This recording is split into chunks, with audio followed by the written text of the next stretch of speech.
Our second speaker today on formal verification is Jan Herklotz from Imperial College London. He's a PhD student there. He's interested in using interactive field improvers to improve the reliability of hardware design tools. Previously, he has also worked on fuzzing synthesis and high-level synthesis tools to find the bugs in them. Thanks so much for the introduction. So yes, so I'm at Imperial working with my supervisor, John Wickerson, on formally verifying high-level synthesis. That's my main topic that I've been working on for the last 3 years. And so hardware description languages are a great way to create hardware. They give you fine-grained control about what kind of hardware you want to create, and then you can use synthesis tools to get a netlist out of your hardware description, and this can then be placed onto an FPGA or created into an ASIC. But for various kinds of hardware designs, especially arithmetic-heavy designs, high-level synthesis actually becomes quite a viable option to replace, to enable you to write your hardware design in a programming language instead of a hardware description language, and then use an HLS tool to automatically generate your your design in a hardware description language from that. And the benefit of using HLS is it should speed up development because it allows you to run and easily check your code, your design quite quickly. And then you should be able to trust the HLS tool, and it will give you the same design that you can then place on an FPGA. But of course, it gives you less control, and so you're dependent on various optimizations that the HLS tool can perform on your original code. So it works well with quite regular input programs. Okay, so one issue though with HLS is it's known to be quite unreliable. So in industry, when HLS is used, this is always taken into account. So for example, 3 years ago, we did some testing on HLS tools, and we found bugs in all tools to varying degrees. So out of 6,000 something test cases in the bubbles, you can see how many failed in each of these tools. And these are randomly generated C programs that are passed to these tools, which are fairly simple, actually. They're just 32-bit integer designs with a bit of control flow. And so we need to thoroughly check high-level synthesis design, the output of high-level synthesis tools, to check that it actually does what we described with the input C code. So let's imagine we're using an HLS tool. So the current workflow to do this, if you're using HLS in industry, usually you have some kind of equivalence checker that you then need to run on the output of the HLS tool compared to your input, and hopefully it says, yes, they're equivalent. The main problem with doing this is, well, the equivalence check is disconnected from the HLS tool. So it doesn't know what transformations the HLS tool did. And so by default, you'll pass a random RTL design and a random high-level spec to an equivalence checker, and you're hoping that it will prove those equivalent. And so tools like that exist, and they're quite successful, but often you'll have to provide some manual proof and do some manual verification to guide the equivalence checker so that it can tell you that those two are equivalent. And so there are also equivalence checkers that are kind of closer to HLS tools, but normally they kind of require some similar, they'll normally tell you, we can't quite prove these designs equivalent. Can you try and rewrite your input so that we get a better idea of why they're the same? But then, so ideally, you'd like to just prove the HLS tool correct once and for all. And that means that you don't need to do any equivalence checking, at least for functionality, functionality on your output design. And so the idea is then that any properties that you actually prove on your input high-level design, which are easier to do because you don't have to deal with many of the low-level details that are required in the actual hardware design, can be translated into into the same properties about your hardware design without you having to do any more proof effort, and you don't need to actually check these assertions on the hardware design. You kind of get those assertions for free by using the correctness proof. And so what is this proof? Well, it's a software proof of the HLS tool itself. So the HLS tool is written in some language, and you have to prove that HLS tool correct, that translation algorithm correct itself. Okay, so I'll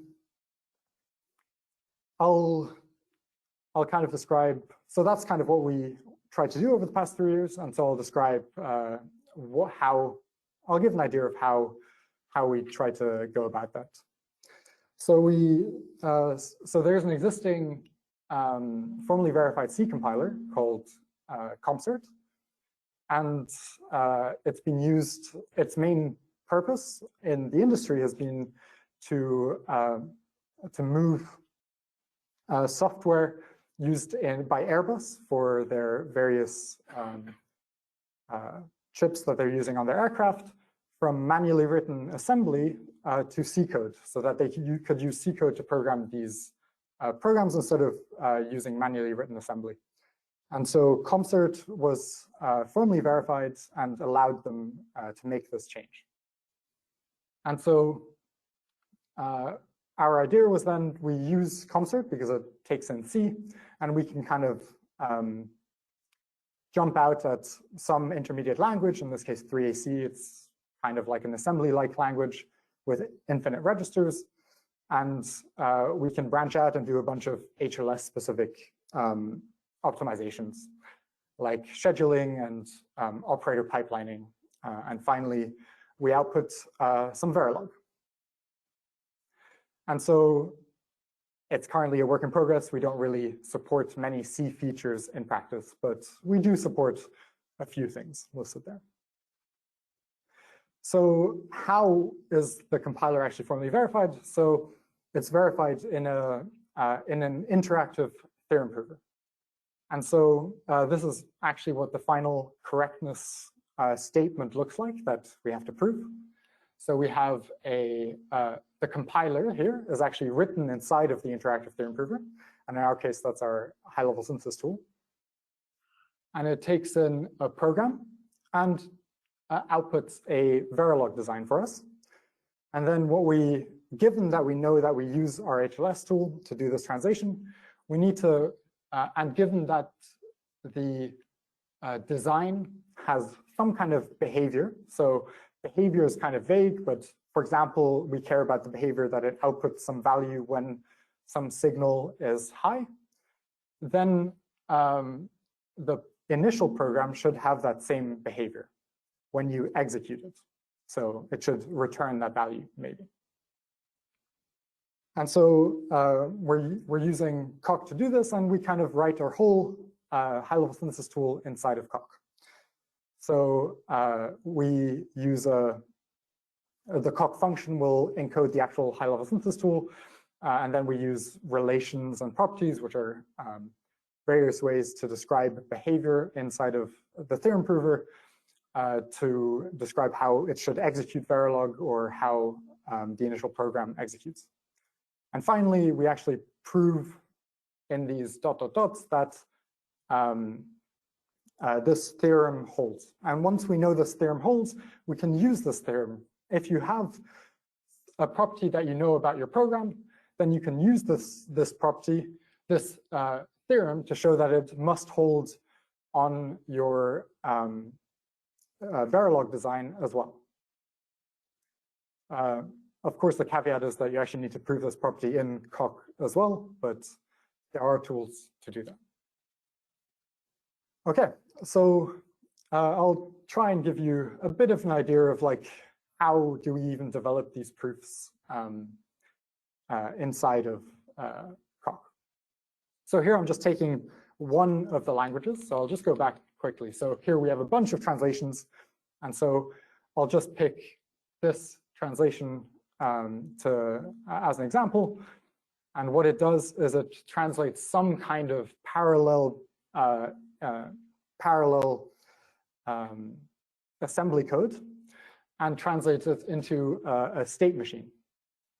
And so the main benefit of using an interactive theorem prover versus a model checker like other equivalence checkers is that if a translation is quite simple to write algorithmically, so here it's actually really simple to write because you have a parallel assembly language, and to generate a state machine from that, you really just put each instruction into one state, and then the next instruction, you just need a link. Well, you just place each instruction into states, and then you just have to link the have correct control logic for the next state of the state machine. So that's the main tricky part, but it's actually quite easy to write. Like you could write a short, for example, our code I think is around 150 lines of code to do this translation. And the benefit of using an interactive theorem prover is that if you have a short, easy algorithm, then it's actually easy to prove this translation. And the proof is completely separate to the algorithm. So when you run your tool, you can discard all the proofs and you still know that your initial high-level synthesis tool is correct. And so the runtime of the high-level synthesis tool itself is actually not affected ideally by any of the proofs we do. So here, yeah, we just go from one language to another, we prove it correct, and then we discard the proofs when we actually run the tool. And so the argument for how we can prove that theorem that I showed before is we need some kind of notion of behavior. So we have this language, and we describe the behavior as going from one state to another while executing an instruction, for example.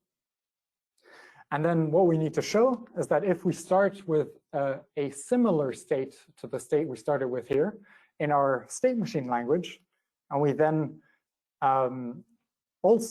need to find one or more steps that will give a similar step at the output. And this we can then this then shows that for all executions, the initial parallel language and the state machine language will always execute in lockstep, basically. And so they'll always have similar states, and from that we can derive equivalent behavior.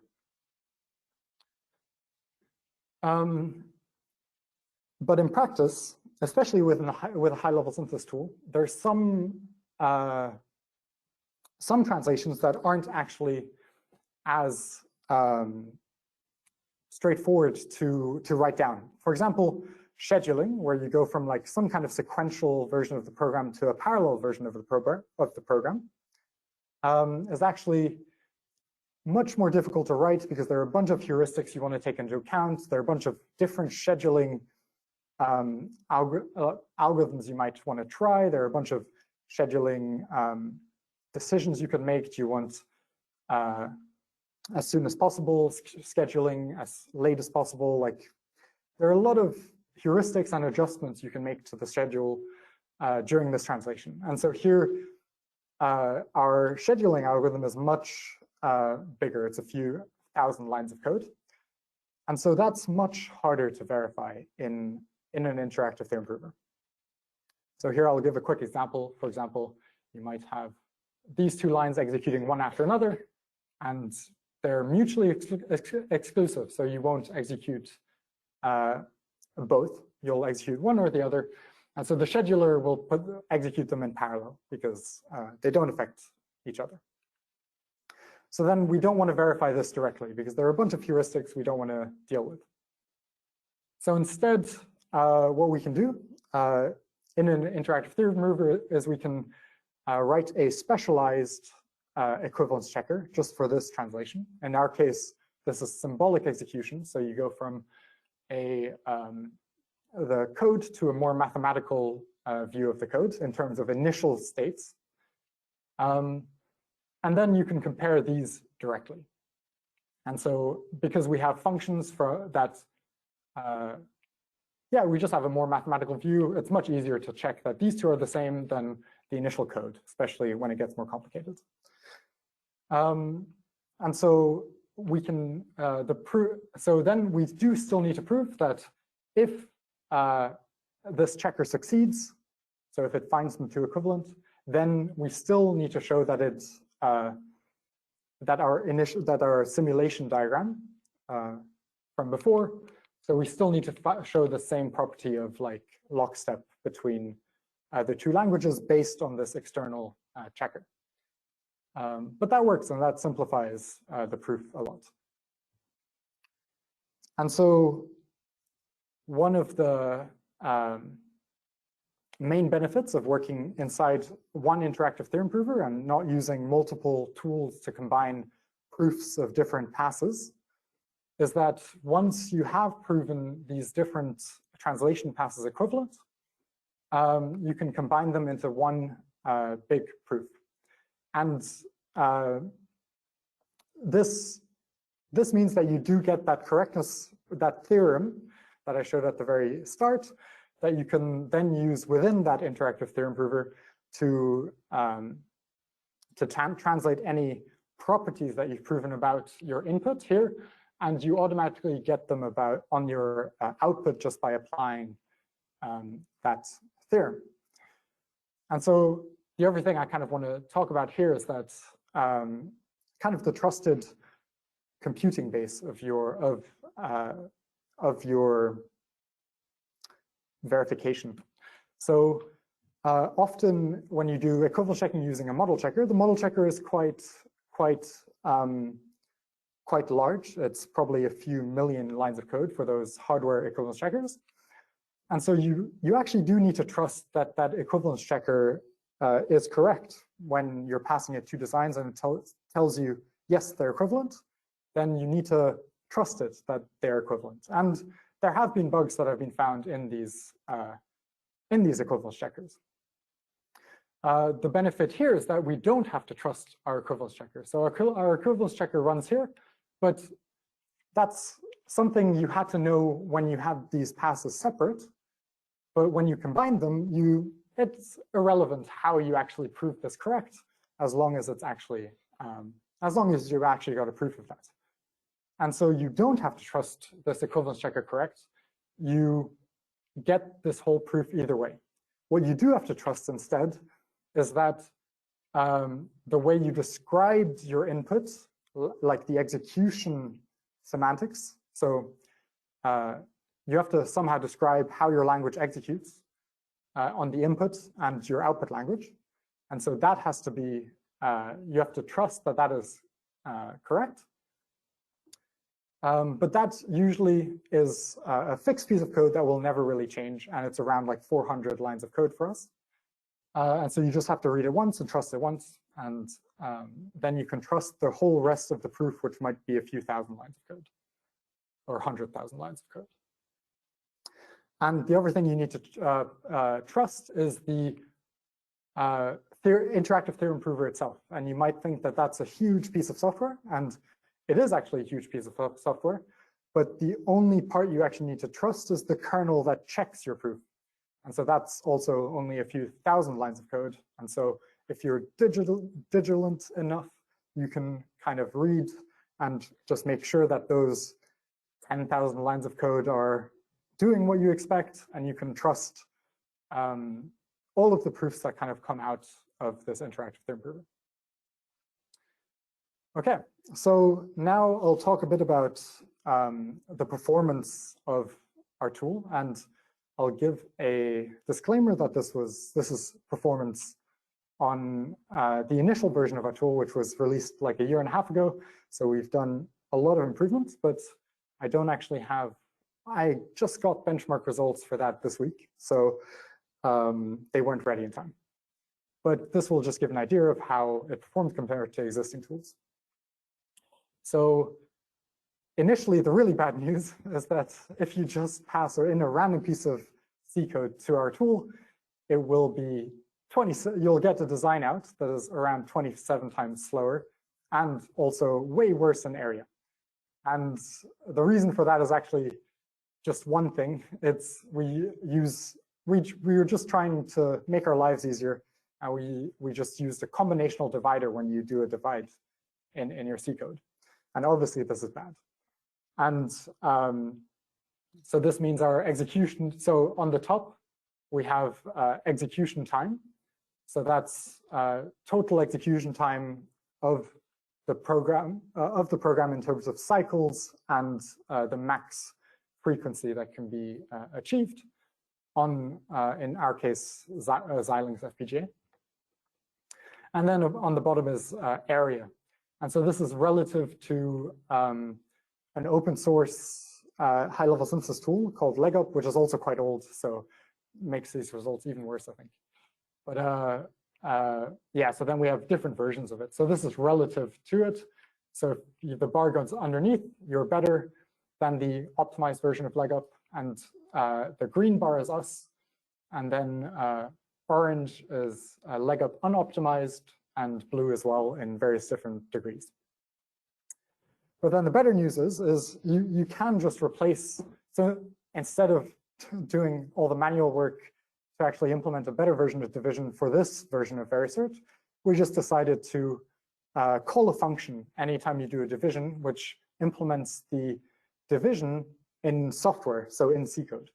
And that brings us much closer to LegUp. So we're at least, it seems like we're as good in terms of execution time as unoptimized LegUp, and also similar in area, probably smaller than, or yeah, just on average quite similar.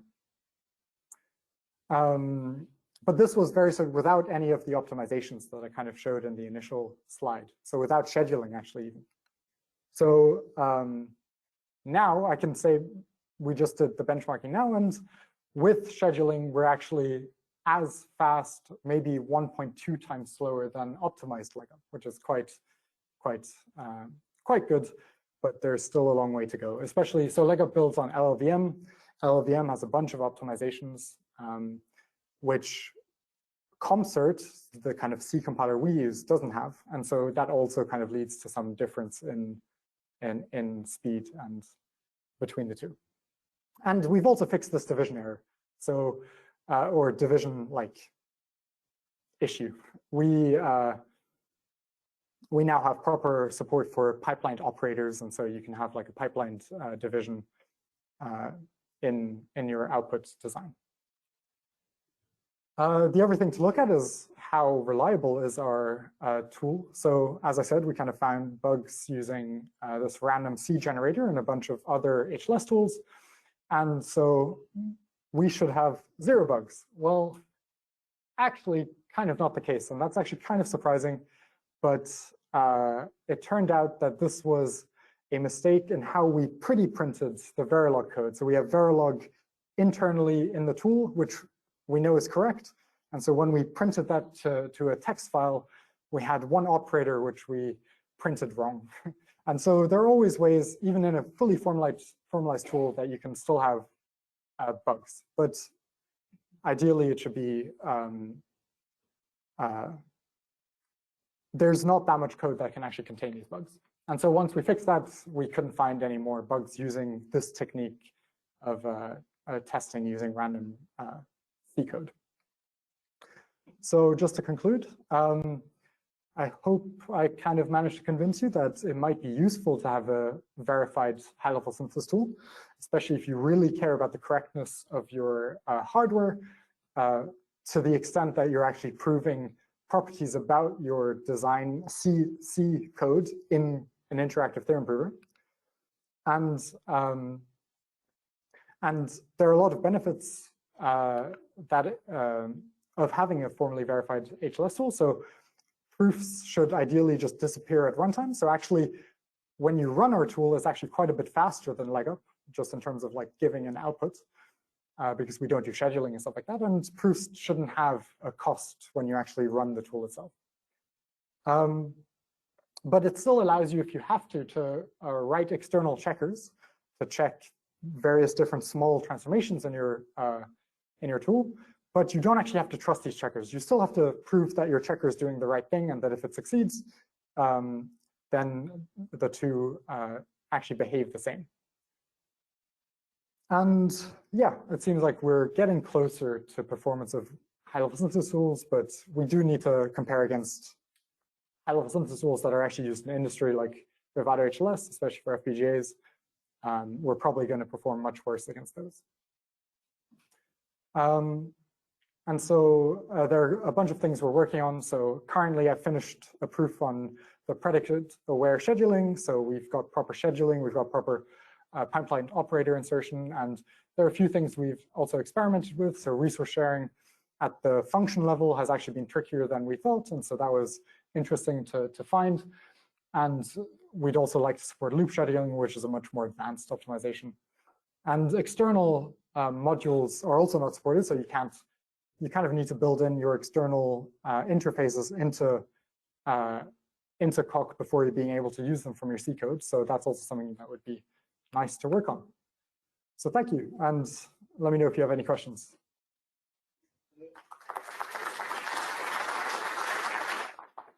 Are there any questions in the audience? Yeah, there is. You're our go-to guy. Yes, Tobias. So informal, of course.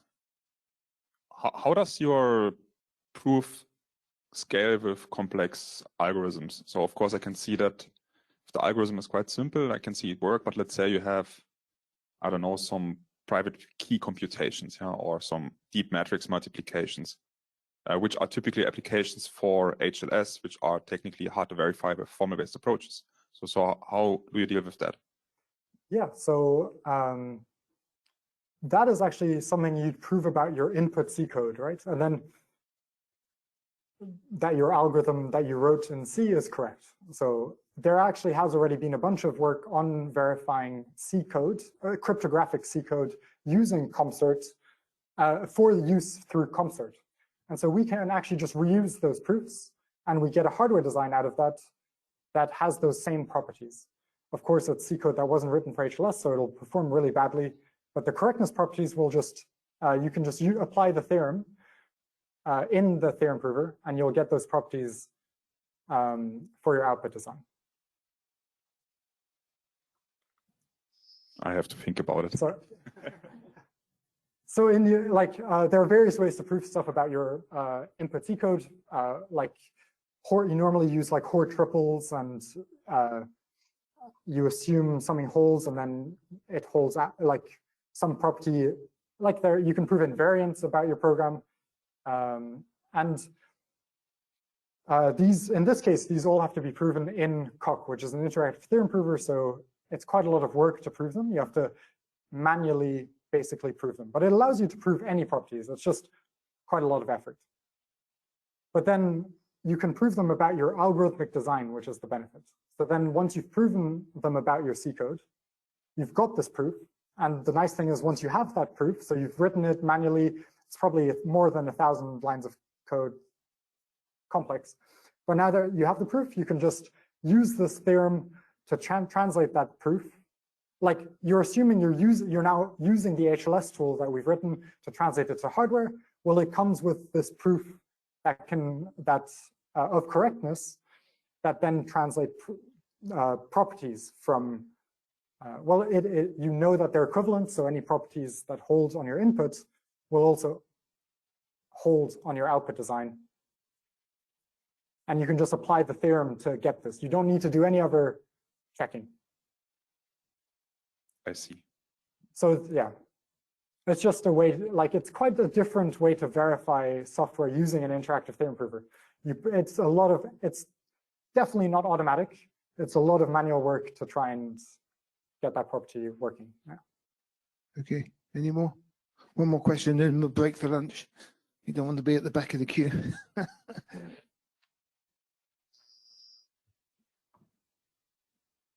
Hi, yeah, very good presentation. I'm from Intel. I just wanted to know, So if I understand correctly, it is slightly competing with the vendors' HLS tools, and I just want to know, like, how would you be able to bring in like the hardware-specific sort of acceleration from the vendors into a tool like this? What kind of acceleration? So just the performance of existing HLS tools, or? So I mean, like the FPGA features that obviously the vendors know how to use those with regards to their HLS tools. Like it's a lot for an open source project to be able to get that same acceleration. So okay, so performance is definitely an issue, and I think we actually just have we have other performance issues that we need to that existing HLS tools just do, like basic optimizations, or no, like complex optimizations like loop pipelining, which just give you performance for free without having to actually make use of low-level architectures of various FPGAs. So I think there's just a lot of work that needs to be done in general on the HLS tool to make it performant, just by working on on more optimization passes. But then for the low-level features, already we make use of so we have at the very end, we've got a RAM inference pass, which has various kind of RAM templates, and we've proven all of them correct. And it will select like a Quartus one or a Vivado one based on what FPGA we're targeting, and we'll use that template to kind of get the better BRAM for that FPGA. And then lastly, like we're actually not verifying synthesis, so we're still passing this through an unverified synthesis tool. So that will we're writing quite synthesis tool agnostic Verilog code, and so we're trying to make use as much as possible of the hardware specific stuff in the actual synthesis tools for each of the vendors. Yeah, I hope that answers it. Perfect, thank you. Thank you very much, Shan. And we'll break for lunch, and everyone's back in this room after lunch. So we'll see you after lunch. Thank you very much. Thank you.